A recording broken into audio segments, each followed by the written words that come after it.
David Chen, ang lalaking walang katulad. Kabanata 11.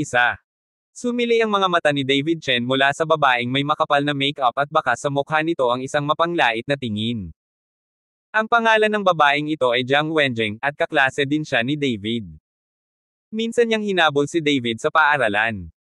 Noong panahong iyon, ang ama ni David ay may formal na trabaho at itinuturing na isang bakal, kaya maraming tao ang humabol kay David. Kaya lang hindi nagustuhan ni David itong Jiang Wenjing. Kasama si Delia, naramdaman niyang mas magaling si Delia kaysa kay Jiang Wenjing, isang babaeng mahilig sa vanity. Pero ngayon, mukhang pareho na ang dalawang babae, at mali si David. David, bakit hindi ka nagsasalita noong nakilala mo ang dati mong kaklase? Pipi ka ba? Napakagwapo mo noong nasa paaralan ka, at ikaw ang presidente ng student council. Kung ipaalam mo sa punong guro at mga guro ng paaralan, ikaw ay mahusay sa parehong kalidad at pag-aaral sa kanilang mga mata. Ang presidente ng student union na naging labor prisoner pagkatapos ng graduation, sa tingin mo ba iisipin nila? Nagsalita din ang kabataan sa tabi ni Jiang Wenjing. Ang pangalan ng binata ay Fu Wei, at si David ay dating kasama sa silid. Magkaibigan pa rin silang dalawa, pero crush din ni Fu Wei si Delia. Nang maglaon, matapos makitang magkasama sina David at Delia, nagtanim siya ng sama ng loob kay David at hindi gaanong ginawa. Ang usapin ng pagsira kay David at Delia ay hindi nagtagumpay. Naputol agad ang relasyon nila ni David. After graduating from college, hindi na nila siya kinontak. Ngayong sabay na nandito sina Jiang Wenjing at Fu Wei, dapat ay imbitado sila ni Delia, kung hindi ay hindi karapat-dapat na lumahok ang 2 taong ito. Sinulyapan lang ni David ang 2 tao, saka ibinaba ang ulo at tahimik na uminom ng tsaa, tamad siyang pakialaman ang 2 taong ito. Nang makitang ibinaba ni David ang kanyang ulo, mas naging proud sina Fu Wei at Jiang Wenjing, naramdaman nilang natatakot si David sa kanila. David, kalalabas lang ng kulungan, nakahanap ka na ba ng trabaho? Gusto mo bang ipakilala ko sa iyo ang isang trabaho sa paglilinis ng banyo? Bagamat medyo madumi at nakakapagod, maaari ka pa ring magkaroon ng sapat na makakain. Ngayon nawala ng trabaho ang tatay mo. Sinusubukan mong umasa sa kanya, natatakot ako na hindi mo ito maaasahan. Si Fu Wei ay may mapang asar ng ngiti sa kanyang mukha, hindi banggitin kung gaano siya kasaya nang matapakan si David sa ilalim ng kanyang mga paa. Noong siya ay nasa paaralan, kung ang ama ni David ay walang formal na trabaho, paano siya may kukumpara ni David? Fu Wei, huwag kang magsalita ng walang kaparerekon, ang presidente ng Tangtang Student Union, paano ka pupunta sa banyo? Anyway, maghanap ng mas malinis na trabaho, magwawalis ako ng kalsada. Tinapin ni Jiang Wenjing ang kanyang bibig at humajijek. Hahaha. Ang pangungutya ni na Fu Wei at Jiang Wenjing kay David ay nagpatawa sa kalbo at marami pang bisita. Sa pagkakataong ito, dahan-daang itinaas ni David ang kanyang ulo, kung ayaw ninyong dalawa na mamatay, umalis kayo rito dali. Walang pakialam ang ekspresyon ni David, flat ang tono niya, at walang bahid ng galit, ngunit nang marinig ni na Fu Wei at Jiang Wenjing ang mga salitang ito, pareho silang nanginag. Lalo na si Jiang Wenjing na iyon, ang buong tao ay parang nahulog sa isang kuweba ng yelo, ang kanyang buong katawan ay nanlamig, at hindi man lang siya ng ahas na tumingin ng diretso kay David. Ang mga salitang orihinal na inihanda para maging sarkastiko, biglang hindi masabi sa oras na ito. Pagkaraan ng ilang sandali, tila nainsulto ng husto si Fu Wei, at sinigawan si David ng may malungkot na mukha, ikaw ay isang bilanggo sa trabaho, ano ang iyong kinakaladkad? Ang iyong kasintahan ay ikinasal sa iba, at hindi ka man lang Art. Don't dare to let it go, anong malalaking salita ang sinasabi mo sa amin? Tama, alam mong mayaman at makapangyarihan ang pamilya Xiao, hindi ka nang ahas na guluhin ito, kaya gusto mong ilabas ang galit mo sa ating dalawa. Hindi tayo madaling magalit. Napatahimik din si Jiang Wenjing sa pagkakataong ito, tinuro si David at pinagalitan. Huwag mo akong galitin. Pagkatapos magsalita ni David, ibinaba niya ulit ang ulo niya. Damn, makikigulo ako sayo. How dare you? Ito ang kasal ni Young Master Xiao. Galit na nagmura si Fu Wei, humakbang pasulong at binuhat si David sa kwelyo, at direktang binuhat si David. Ang dahilan kung bakit nila pinuntirya si David ng ganito ay dahil gusto nilang pasayahin ang Jordan na iyon. As long as they please Jordan, magiging maayos ang trabaho nila in the future. Binuhat ni Fuwei si David, binuhat kaagad si David, at lilipat na sana papunta kay David, ngunit nakita niyang sinampal siya ni David. Na-snap. Sa isang sampal na sapat na para magulantang ang buong banquet hall, lumipad palabas si Fuwei at humampas ng malakas sa isang mesa. Wow! Ang mesa ay nabasag, ang mga pinggan, mga mangkok, at mga set ng tsaa ay nahulog lahat sa lupa at nagkapira-piraso. Lahat ng bisita ay napalingon sa lugar na ito, ngunit sina Jordan at Delia sa entablado ng kasal, walang pumapansin. Maging sina Jordan at Delia ay hindi maiwasang tumingin sa direksyon ng tunog. Damn, nililigawan mo si kamatayan. Nang makita ng kalbo ang pagkilos ni David, agad siyang natuwa at sumigaw, ibigay mo sa akin ang lahat, patayin mo ang batang ito. Ang kalbo na ulo ay maaari na ngayong ipaghiganti ang kanyang personal na paghihiganti. Alam niya na si David ay may ilang mga kasanayan, kaya hindi siya maaaring umakyat, at direktang hinayaan ang higit sa 10 lalaki sa likod niya na dumagsa. Anak, maglakas loob na gumawa ng eksena sa kasal ni Young Master Xiao, nililigawan mo si kamatayan. Mahigit 100 ng mga tulisan na may mga pamalo ang sumalubong kay David. Nang makita ng maraming bisita ang eksenang ito, hindi nila mapigil ang mangamba at pagdakay umiling. Pakiramdam nila'y walang pag-asa si David Chen at naghahanap lang ng kamatayan. Kabanata 12. Sugurin siya, patayin siya. Si Fuwei, na pinalipad ng sampal ni David, ay tinakpan ang kanyang mukha at tumayo, sumigaw ng mabangis. Sa entablado ng kasal, itinaas ni Jordan ang sulok ng kanyang bibig, ipinakita ang isang malupit na ngiti. Lahat ay nanunood sa mga biro ni David, walang naawa sa kanya, at walang magliligtas sa kanya. Sa pagharap sa pagkubkob ng higit sa 100 tao, si David ay nanunuya at biglang humakbang pasulong. Boom! Ginawa ni David ang hakbang na ito, tulad ng isang lindol, ang buong bulwagan ay tila yumanig. At ang 100 o higit pang mga itulisan ay sumigaw sa isang iglap, at pagkatapos ay lumipad ang lahat ng paatros, sinira ang mga nakapalibot na mga mesa at upuan, at ang eksena ay isang gulo. Sa pagkakataong ito, natulala ang lahat ng bisita. Napatingin ang kalbong ulo sa bumagsak na nasasakupan, at agad na lumabas ang lamig sa talampakan niya. Sa sandaling ito, sa gilid ng entablado ng kasal, isang lalaking nasa katanghaliang gulang na nakasuot ng maayos na nakakunot ang noo. Ang taong ito ay si Xiaoyan, ang pinuno ng pamilya Xiao, at ang ama ni Jordan. Kapag nagpakasal ang anak niya, syempre dapat nandoon siya. Ngayon lang, nang patumbahin ni David ang 12 ng mga tulisan, nakita silang lahat ni Xiaoyan. Siya ay isang martial artist mismo, at nakikita niya na ang lakas ni David ay hindi simple. Nang makita ito ni Jordan sa entablado ng kasal, sumimangot siya, damn, it's all fucking waste. Galit na umuungol, si Jordan ay nagmamadaling bumaba na may masiglang hakbang. Asawa. Tumakbo rin si Delia kasama niya. Layer, huwag kang padalos-dalos.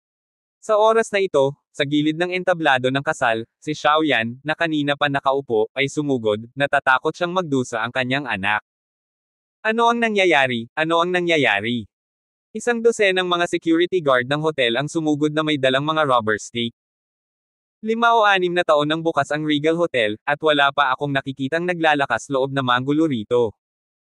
Dapat mong malaman na ang Regal Hotel na ito ay pag-aari ng pamilyang Su, ang pinakamayamang tao sa Horrendel. Higit pa rito, sa pagkakataong ito ang pinakamatandang young master ng pamilya Xiao ang gaganapin ang kasal. Ang lakas ng pamilya Xiao ay hindi mas masahol kaysa sa pamilya Su. Sa pagkakataong ito, sinong maglalakas loob na pumunta rito para manggulo? Hindi ba iyan ang longevity star na kumakain ng arsenic? Ito ba ay masyadong mahaba? Sa pribadong silid sa ikatlong palapag, napakunot ang noo ni Ruben nang marinig ang kalusko sa ibaba. Lumapit ang manager ng hotel na pawis na pawis. Anong nangyayari sa ibaba? Tanong ni Ruben na may halong dismaya. Ginoo. Su, may nanggugulo sa piging ng kasal ng pamilya Xiao, nambugbog ng mga tao, at nabasag ng mga bagay. Nagmamadaling paliwanag ng manager ng hotel. May nangahas bang gumawa ng gulo dito? Galit ang mukha ni Ruben, anong ginagawa mo para kumain? Sayang ka, bilasan mo at ipadala mo ang security doon, huwag mong maapektuhan ang reputasyon ng hotel natin. Ito ay ipinadala. Sabi ng manager. Kung gayon bakit hindi ka pumunta at harapin ito, naghihintay na magalit ang mga tao. Umungol si Ruben, natakot ang manager na tumakbo palayo. Tatay, wala ka sa mabuting kalusugan, huwag kang magalit, bababa ako at tingnan. Inalo ni Sonia si Ruben at lumabas ng private room. Si Sonia ay humahawak ngayon ng maraming bagay sa pamilyang Su. Kung tutuusin, anak lang niya si Ruben. Ngayong wala sa mabuting kalusugan si Ruben, lahat ng pasanin ay naaatang sa balikat ni Sonia. Marriage hall sa ikalawang palapag. Mahigit 100 security guard ang nakapalibot kay David, ang manager ng hotel ay nagmamadaling lumapit, tumango at yumuko sa harap ni Xiaoyan, Mr. Xiao, I'm really sorry. Hindi ko inaasahan na may mga taong hindi natatakot sa kamatayan at nang ahas na manggulo sa kasal ng pamilya Xiao. I am now drive the troublemakers away. Pagkatapos nito, sinabi niya sa 12 ng mga security guard, ano pa ang ginagawa ninyo, barilin mo sa akin ang nanggugulo. Sandali lang. Nang magsisimula na ang seguridad, sinabi ni Xiaoyan, kapag ang kasal ng anak ko ay nanggugulo at nakakaistorbo sa mga bisita ko, paano niya hahayaan na lang siya, kung ganoon, saan pupunta ang mukha ng pamilya ko Xiao? Kahit ngayon ay hindi ko gusto ang kanyang buhay, at kailangan kong iwanan ang aking mga kamay at paa. Ito. Nahihiya ang manager ng hotel. Kung puputulin niya ang kanyang mga kamay at paa, paano kung kinamumuhian niya ang hotel sa hinaharap at gumawa muli ng gulo?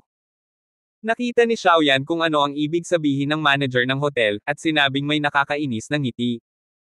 Ang aking pamilyang Xiao ang bahala sa bagay na ito, maaari kang umalis dito. Okay, labas na tayo. Dahil walang magawa, nagmamadali at masaya na tumango ang manager ng hotel. Dad, ayaw ko sa kamay at paa niya, gusto ko ang buhay niya, kung maglakas loob akong manggulo sa kasal ko, gusto kong mamatay siya. Natapos ang pagsasalita ni Jordan, at pagkatapos ay pinandilatan si David, David, kailangan kong hayaan kang mamatay ngayon, ipapaalam ko sa iyo kung ano ang mangyayari sa akin. Ang sabi ko lang, kung pupunta ako sa kasal, hindi magiging posible ang kasal mo. Palagi kang hindi naniniwala ka na ba ngayon? Tumingin si David kay Jordan at ngumiti ng walang takot. Naniniwala ako sa nanay mo, sinuntok ni Jordan si David ng malakas. Putok. Click. Isang malutong na tunog lang ang narinig, at sa kakaibang yumuko ang braso ni Jordan, halatang bali. Ano? Ang matinding sakit ay naging sanhi ng pag-iyak ni Jordan sa paraang nakakasakit ng puso. Napatulala ang lahat nang makita ang eksenang ito. Naglakas loob si David na salakayin si Jordan, natakot siya na talagang nililigawan niya si kamatayan. Kabanata 13. Sinungaling. Nagmamadaling humakbang si Xiaoyan para suportahan si Jordan. Pagkatapos suriin, nalaman niyang bali ang braso ni Jordan, at aabutin ng ilang buwan bago mabawi. Bastard, ang lakas ng loob mong talunin ang anak ko, gusto kong mamatay ka. Noong una, nais lamang ni Xiaoyan na turuan ng leksyon si David at hayaan siyang mapabuti ang kanyang memorya. Kung tutuusin, may kasalan pa, ngunit ngayon isa lang ang nasa isip ni Xiaoyan, iyon ay ang patayin si David, o kung hindi, ang gumawa ng marami sa harap ni Horendel sa harap ng mga ngalakal, siya ay mapapahiya. Kinuha ni Xiaoyan ang kanyang mobile phone at ipinatawag ang lahat ng bodyguard sa bahay. Ang mga bodyguard na ito ay tinanggap lahat para sa maraming pera, at lahat sila ay mga mandirigma. Ngunit mas malakas sila kaysa sa kalbong ulo na iyon. Sila ay mga gangster sa kalye na palaging sumusunod sa puwitan ni Jordan para paboran ang mayamang pangalawang henerasyong Jordan. Nang makitang may tinatawagan si Xiaoyan, hindi nagmamadali si David. Talagang umupo siya at uminom ulit ng isang tasa ng tsaa. Ang pag-uugali ni David ay lubos na ikinagalit ni Xiaoyan, at halatang mababa ang tingin niya sa kanila ni Xiaoyan. Pamilya.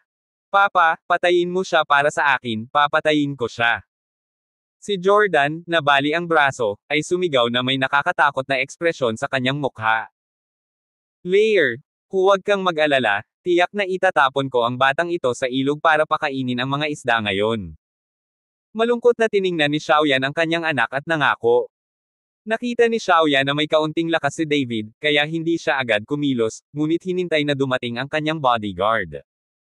Sa sandaling ito, itinulak ang pinto ng marriage hall sa ikalawang palapag, at mabilis na pumasok si Sonia. Gusto niyang makita kung sino ang nanggugulo dito. Tito Xiao, anong nangyari? Pagkapasok niya sa pinto, tinanong ni Sonia si Xiaoyan. Ang batang ito ay nangangahas ng manggulo sa kasal ng aking anak, at nang ahas na talunin ang aking anak, magbubukas ako ng isang meat shop sa iyong hotel ngayon. Itinuro ni Xiaoyan si David na nakaupo sa mesa at umiinom ng tsaa. Nang tumingin si Sonia, natigilan siya. Hindi niya akalain na ang nanggugulo ay si David talaga, at hindi umalis si David. Ginoo. Shen. Naghihinala na nagtanong si Sonia, bakit ikaw? Kakaiba ba si Miss Su? Ngumiti si David kay Sonia. Pamangkin Sonia, kilala mo ba ang taong ito? Sumimangot si Xiaoyan. Tito Xiao, ito ay maaaring hindi pagkakaunawaan. Inimbitahan itong si Mr. Chen na magpagamot sa aking ama. Ito ay dapat na isang hindi pagkakaunawaan. Paliwanag ni Sonia. Pagalingin. Lalong sumimangot si Xiaoyan. Sino ka? Anong kalokohan ang pinagsasabi mo? Ang lalaking ito ay hindi alam kung paano magpagaling. Kakalabas lang niya ngayon sa selda. Magkakasakit siya. Kilala ko siya sa loob ng maraming taon, at hindi ko pa siya nakitang nagpatingin sa doktor. Huwag kang magpapalinlang sa kanya. Sigaw ni Delia kay Sonia. Saglit na nanlamig ang mukha ni Sonia, ngunit sa pagtingin sa damit pangkasal kay Delia, alam niyang ito ang nobya ng pamilya Xiao. Nagtiis si Sonia at sinabing, kung magpapatingin ba si Mr. Chen sa doktor, malaya akong magdesisyon. Hindi mo nakita, hindi ibig sabihin na hindi makikita ni Chen. Teka, 2 strokes lang niya, anong hindi ko alam? Ang 4 na taong kaklase namin sa kolehiyo ay ilang taon nang nagmamahalan. Nagkasakit ako at nilalamig, kaya kailangan kong pumunta sa ospital.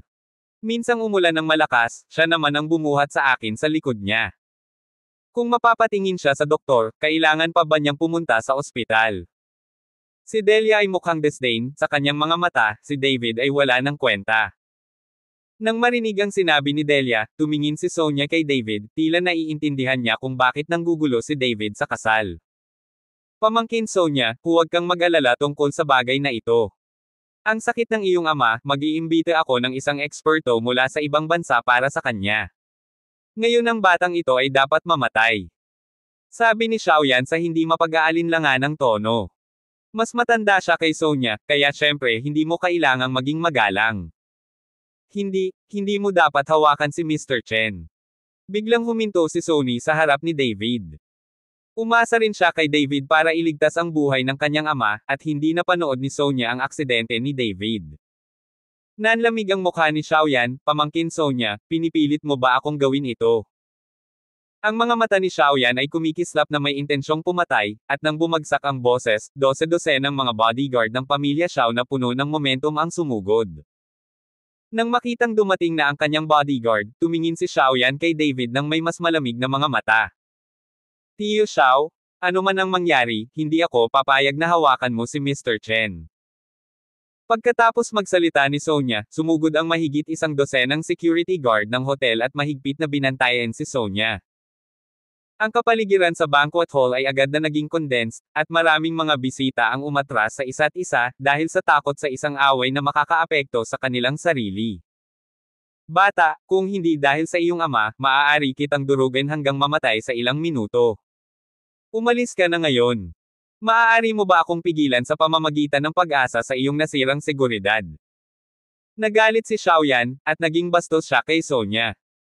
At nang bumagsak ang boses ni Xiaoyan, ang 12 ng mga bodyguard ng pamilya Xiao ay naglabas ng aura, at ang aura na ito lamang ang naging dahilan upang mamaatla ang 12 ng mga security guard. Hindi maganda ang mukha ni Sonia, ngunit mahigpit pa rin niyang pinoprotektahan si David ng may determinasyon sa kanyang mga mata. Matandang Xiao, medyo sobra na bang takutin ang mga bata sa isang edad? Sa sandaling ito, muling itinulak ang pinto ng banquet hall, at pumasok si Ruben na may bakas ng disgusto sa kanyang mukha. Kabanata 14. Nang makita si Ruben na paparating, malamig na ngumiti si Xiaoyan, Older Su, dumating ka sa tamang oras, ilayo mo ang iyong anak, papatayin ko ang batang ito ngayon. Hindi pinansin ni Ruben si Xiaoyan, ngunit tumingin kay David at sinabing, Mr.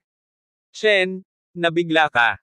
Ang mapagpakumbabang hitsura ni Ruben ay nagulat sa lahat. Okay lang, hindi ako matutulungan ng pamilya Xiao. Napangiti ng mahina si David. Ang mga salita ni David ay muling ikinagalit ni Xiaoyan, "Anak, kung hindi kita papatayin ngayon, bakit ang aking pamilya Xiao ay may paninindigan sa Horendel?" Pagkatapos magsalita, tiningnan ni Xiaoyan ang kanyang 12-dosenang mga bodyguard. Kung sino ang pumatay sa batang ito ay gagantimpalaan ng 1,000,000. Sa sandaling marinig nila ang bounty na 1,000,000, ang mga mata ng 12-dosenang mga bodyguard ay namumula lahat, at lahat sila ay naghahanda para dito. Nakikita ko kung sino sa inyo ang maglakas loob na gumalaw. Galit na sumigaw si Ruben, "Huwag kalimutan, ito ay nasa aking site, ito ang aking hotel." Sa pagbagsak ng mga salita ni Ruben, 12-dosenang mga security guard ang sumugod, at dumating din ang matandang mayordomo ng pamilyang Su na pawis na pawis. "Master, naipaliwanag ko na po ang inutusan ninyo." Ang mga security guard ng pamilya Su at ang industriya ay sumugod lahat dito, at ang mga bodyguard ng pamilyang Su ay darating na dito. Nagsumbong ang matandang kasambahay kay Ruben. Tumanggo si Ruben, at umatras ang matandang kasambahay. Nakinig si Xiaoyan sa ulat ng matandang mayordomo ng pamilya Su, at agad na sumimangot, "Ruben, ipaglalaban mo ba ako hanggang kamatayan para sa ganoong bata?" "Xiaoyan, kung pipilitin mong patayin si Mr. Chen, ano ang magagawa mo sa pamilya Xiao mo? Sa tingin mo matatakot ako sayo?" Si Ruben ay hindi natakot. Ang pamilya Xiao at ang pamilyang Su ay pantay na sa lakas. Kung may laban, siguradong talo-talo. Ang lahat ng mga bisita ay nagtatago sa malayo sa oras na ito, iniisip na si Xiao Jiuzhou, kung ang pamilyang Su at ang pamilyang Xiao ay nag-away, kung gayon ang ibang mga pamilya ay tiyak na makikinabang. Pulang-pula ang mukha ni Xiaoyan, at ang layunin ng pagpatay sa kanyang mga mata ay lumakas at lumakas. "Ruben, kung pinipilit mo na naman ako, huwag mo akong sisihin sa pagiging masungit. Nakalimutan mo ang isang bagay, iyon ay, may utang si Lord Tiger sa ating pamilya Xiao." Sa sandaling lumabas ang mga salita ni Xiaoyan, biglang nagbago ang mukha ni Ruben, at may kaunting gulat sa kanyang mga mata. Kahit ang mga nakapaligid na bisita ay kinilig nang marinig nila ang salitang Tiger Lord, at nanlamig ang kanilang mga puso. Ang Tiger Lord na ito ay pinangalanang Lin Chanho, ang pinuno ng Juyi Hall, at itong Lin Chanho ay ang underground emperor ng buong Horendel. Mayroong isang tanyag na kasabihan sa Horendel, mas mabuti na pukawin si Haring Yama kaysa pukawin si Juyitang. Ang pangungusap na ito ay sapat na upang ipakita ang lakas nitong Juyitang sa Horendel. At si Lin Chanho, ang pinuno ng Juyi Hall, ay lalo pang nagpadyak sa kanyang mga paa, at si Horendel ay nanginig ng 3 beses. Nang makita ang takot na ekspresyon ni Ruben, tumawa ng malakas si Xiaoyan, "Ruben, kung aalisin mo ang mga tao ngayon, magpapanggap akong walang nangyari. Huwag mo akong piliting tawagin ang Tiger Lord." Ang mga kalamnan sa sulok ng mga mata ni Ruben ay patuloy na kumikibot, at siya ay nag-alinlangan, dahil ang pangalan ni Lin Chanho ay masyadong malakas para sa kanilang pamilyang Su upang masaktan. "Ginoo Su, ako na ang bahala sa sarili kong mga gawain. Dapat may kunin ka." Nakita ni David na nag-aalangan si Ruben, kaya malakas niyang sinabi. Kinagat ni Ruben ang kanyang mga ngipin at sinabing, "Mr. Chen, iniligtas mo ang buhay ko. Kung sasabihin mo iyan, hindi mo ba ako sasampalin sa mukha? Kung may away mamaya, hahayaan kong kunin ni Sonia si Mr. Chen para samantalahin ang pagkakataong makatakas. Lin Chanho man o Xiaoyan, hindi nila ako pinanggahasang patayin." "Dad," hinawakan ni Sonia ng mahigpit ang manggas ni Ruben. "Sonia, pagkatapos mong umalis kasama si Mr. Chen, pumunta sa sikretong silid ni Su, alam mo ang lokasyon, at lumabas kapag mahinahon na ang panahon." Binalaan ni Ruben si Sonia. "Ruben, kumusta ang iniisip mo? Gusto mo bang troublemayan ko si Master Tiger?" Nang makitang hindi sinabi ni Ruben ang kanyang posisyon, hinimok siya ni Xiaoyan na magtanong. "Xiaoyan? Mr. Chen? Ligtas na ako." Marihing sabi ni Ruben. "Okay, may anak ka." Galit na nagngangalit si Xiaoyan at direktang tinawag si Lin Chanho. Sa katunayan, hindi gustong gamitin ni Xiaoyan ang pabor na ito, dahil ginamit ito ng pamilya Xiao para iligtas ang kanyang buhay. Noon, minsang hiniling ng ama ni Xiaoyan kay Lin Chanho na mag-overnight sa tag-ulan, kaya sinabi ng batang si Lin Chanho na may utang siya sa pamilya Xiao. Isang pabor, maaari mong hilingin sa kanya na bayaran ang pabor na ito anumang oras. Noong una, umaasa ang pamilya Xiao na gamitin muli ang pabor na ito kapag ang pamilya ay nasa malaking problema, ngunit sa sitwasyon ngayon, kung hindi papatayin ni Xiao Yan si David, hindi siya magkakasundo, at ang kanilang pamilya Xiao ay tatawanan din, kaya si Xiao nagpasya si Yan na gamitin ang pabor na ito para imbitahan si Lin Chanho. Hindi nagtagal matapos ang tawag, tanging ingay lang ang narinig, kasunod ang kalat ng mga yabag. Maraming tao ang tumingin sa labas ng bintana, at lahat sila ay natulala. Nakita ko ang mga taong nakasuot ng itim na suit at may hawak na machete, direktang nakapalibot sa buong Regal Hotel. Mayroong daan-daang tao, at lahat ay may mamamatay tao na aura. Nang makita ang eksenang ito, medyo nadismaya ang puso ni Ruben, tila hindi makakataka si David ngayon. Langit-ngot. Itinulak ang pinto ng banquet hall, at unang sumugod ang mahigit 20 lalaking nakasot na may taas na 1.9 metro at matipunong mukha.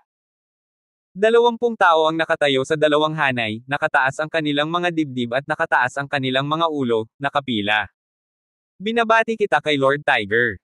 Sabay-sabay na sumigaw ang 20 lalaking nakasot, at ang mga hiyawan ay yumanig sa mga ilaw sa bubong. Napakalaking yugto. Tulad ng inaasahan kay Lord Tiger. Manahimik ka, mag-ingat ka sa buhay mo. Nagbulungan ang lahat, ngunit maya-maya'y tumahimik silang lahat. Ang mga mata ng lahat ay lumingon sa direksyon ng pinto, at pagkatapos ay pumasok ang isang nasa edad na 50s, nakasuot ng fitted suit at leather na sapatos. Ang isang pares ng leather na sapatos ay may maliwanag na liwanag at maaaring ipakita ang lahat ng mga figure. Ang taong ito ay ang underground na emperador ng Horrendel, si Lin Chanho, ang pinuno ng Juyi Hall. Master Tiger. Nagmamadaling sumulong si Xiaoyan at sumigaw ng may paggalang. Busy ako, sinong papatayin mo? Direktang tanong ni Lin Chanho. Itinuro ni Xiaoyan si David at sinabing, siya nga. Nilaybot ng mga mata ni Lin Chanho si David, nakasuot siya ng ordinaryong damit at medyo payat, at walang kakaiba dito. Hindi niya alam kung bakit siya pinatay ni Xiaoyan. Naglakad si Lin Chanho patungo kay David, si Ruben at Sonia ay nakatayo sa harap ni David, at tumingin kay Lin Chanho na lumapit, pareho silang nanginginig. Umalis ka. Kumunat ang noo ni Lin Chanho nang makita niya ang ama at anak na babae ng pamilya Su na hamarang sa kanyang harapan. Sa dalawang salitang ito, si Lin Chanho ay naglabas ng napakalaking momentum, sina Ruben at Sonia ay agad na naapi ng momentum na ito at hindi makahinga. Nang makita ito, diretsyong ipinatong ni David ang kanyang mga kamay sa mga balikat ng mag-ama ni Ruben, President Su, Miss Su, please umatras, ako na ang bahala sa sarili kong mga gawain. Itinulak ni David si Ruben at ang kanyang anak na babae sa isang tabi, humakbang pasulong, at hinarap si Lin Chanho. Kabanata 15. Master Tiger, huwag mo siyang bugbugin hanggang mamatay, pahirapan hanggang mamatay. Nang makita si Lin Chanho na paparating, biglang sumigaw si Jordan. Tinuturuan mo ba ako kung ano ang gagawin? Sumimangot si Lin Chanho at tumingin kay Jordan. Sa tanawing ito, labis na natakot si Jordan na halos hindi na niya naiihi ang kanyang pantalon, umatras siya at sinabing, don't dare, don't dare. Ikaw ba limatard, kinakausap mo si Lord Tiger ng ganito? Humakbang si Xiaoyan at sinampal si Jordan sa mukha, at pagkatapos ay ngumiti ng paumanhin, Master Tiger, ang aso ay ignorante, sana ay hindi magdamdam si Lord Tiger. Xiaoyan, hayaan mong sabihin ko sa iyo, ako, si Lin Chanho, ay may utang na loob sa iyong pamilyang Xiao, ngunit hindi ako lingkod ng iyong pamilyang Xiao, sana maintindihan mo. Malamig na sabi ni Lin Chanho. Naiintindihan ko, si Lord Hu ang pinarangalan na panauhin ng aking pamilya Xiao, paano siya magiging isang utusan. Sa sobrang takot ni Xiaoyan ay pinawisan siya ng malamig at pinandilatan ang kanyang anak. Ang Jordan na iyon ay orihinal na nasaktan ng mabali ang kanyang braso. Siya ay sinampal ni Xiaoyan ngayon lang, ngunit ngayon ay ibinaba niya ang kanyang ulo at hindi nang ahas na magsalita. Nang makitang okay ang ugali ni Xiaoyan, muling itinoon ni Lin Chanho si David. Master Tiger, mapusok din si Mr. Chen. Ang nobya ay kasintahan ni Mr. Chen, ngunit kinuha ng Jordan na ito. Lahat ng Mr. Chen ay medyo may hinanakit. Nagmamadaling humakbang si Ruben, sinundan si Lin Chanho na may ngiti sa kanyang mukha at nagpaliwanag. Oh! Tumango si Lin Chanho, at sa wakas ay naunawaan na ang tila ordinaryong tao na ito ay nang ahas na manggulo sa kasal ng pamilya Xiao. Ninakawan pala ang girlfriend niya. Ngunit hindi nagtagal, nag-react si Lin Chanho, biglang natigilan, at sinabi kay Ruben, ano ang tawag mo sa kanya? Si Ruben ang pinakamayamang tao sa Horendel. Paano niya masasabing, Mister, ang isang ordinaryong binata sa edad na 20s? Dapat may dahilan ito. Ginoo. Shen. Si Ruben ay nalilito, ngunit mabilis niyang napagtanto kung ano ang ibig sabihin ni Lin Chanho, kaya ipinaliwanag niya, Mister. Iniligtas ni Chen ang buhay ko, kaya kahit anong mangyari, poprotektahan ko siya ngayon. Ngayon lang lubos na naunawaan ni Lin Chanho ang nangyayari. Kung pag-uusapan, hindi ito malaking bagay, ngunit ang pamilya Su at ang pamilya Xiao ay tit for tat, at naging malaking bagay ang bagay na ito, kaya dinala siya ng pamilya Xiao dito. It's just such a bit of she. Tignan mo ang ginawa niyong dalawa. Pareho kayong kilalang tao sa Horendel, bigyang pansin ang impluwensya, dahil ang batang iyon ay nanggugulo sa kasal at binubugbog ang anak ng pamilya Xiao, hindi mo ito mapapabayaan ng madali. Binugbog ko siya, ngunit wala siyang kasalanan para mamatay, kaya hayaan niyang putulin ang kanyang braso at humingi ng tawad sa publiko, aminin ang kanyang pagkakamali at lumabas. Sinaway ni Lin Chanho sina Ruben at Xiaoyan, ngunit wala ni isa sa kanila ang nang-ahas na tumanggi. Upang maging underground emperor ng Horendel, hindi lamang umaasa si Lin Chanho sa kanyang dalawang kamao, kundi pati na rin sa kanyang ulo. Napakaliit na bagay lamang, maaaring ganap na mawala ni Lin Chanho si David, ngunit nakakasakit, iyon sa pamilya Su, kahit na hindi siya natatakot kay Su gayunpaman, pagkatapos timbangin ang mga kalamangan at kahinaan, hindi ito katumbas ng halaga. Gusto lang ng pamilya Xiao na iligtas ang mukha, hayaang putulin ni David ang kanyang braso at humingi ng tawad sa publiko, bigyan ng mukha ang pamilya Xiao, at hayaang ilabas ni Jordan ang kanyang galit. Sa ganitong paraan, magkakaharap ang pamilya Xiao, at hindi masasaktan ang pamilya Su. Para kay Lin Chanho, ang pinakamahusay sa parehong mundo. Sa tingin niyo ba okay ang sinasabi ko? Nang makitang hindi nagsasalita sina Ruben at Xiaoyan, muling nagtanong si Lin Chanho. Hindi niya tinanong si David, ang kliyente, dahil sa kanyang mga mata, si David ay isang piraso lamang ng chess, at lilipat siya kung paano niya gustong lumipat. Makinig kay Lord Tiger. Sino ang mga ngahas na pabulaanan sina Ruben at Xiaoyan? Hindi ba ito ang katapusan? Bakit gumawa ng napakalaking fanfare, mukhang napakaseryoso? Tumawa si Lin Chanho, pagkatapos ay tumingin kay David at sinabing, anak, gumawa ka ng malaking kaguluhan tungkol sa kasal ng ibang tao, binugbog ang kanilang anak, at ngayon ay nabali mo ang iyong braso. Humingi ng paumanhin sa mga tao at hayaan kang umalis, kung hindi, hindi ka makakaalis ngayon. Tumingin si David kay Jordan, na puno ng pagmamalaki, hinihintay niyang putulin ni David ang kanyang braso, at pagkatapos ay lumapit upang humingi ng tawad sa kanya. Hindi nila deserve. Bahagyang naglabas ng 4 na salita si David. Abangan ang susunod pang mga kabanata ng David Chen, ang lalaking walang katulad. Please subscribe to my YouTube channel and don't forget to like and share. Thanks for watching.